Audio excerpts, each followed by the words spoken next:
रुखसती के वक्त खुदा पाक की कसम अगर खुदकुशी करना जायज होती माँ बाप कर लेते। किसी बेटी को गरीबी का ताना ना दिया कर।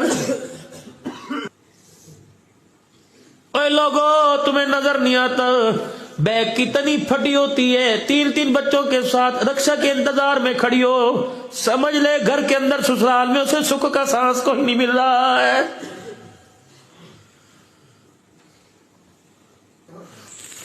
तुम तो भाई हो, तुम तो ख्याल किया करो, तुम तो भाई हो, तुम तो ख्याल किया करो। और चलो उसका कसम उसे नहीं पूछता तुम्हें क्या हो गया, तुम कब से बेमुरव्वत हो गए। चलो मेरे से वॉइस मैसेज सुनो, कितनी बहनों का कलेजा मुंह को आया, कितनी बहनें बीमार हो गई कि साल हो गए भाई टेलीफोन पर बात ही नहीं करता है।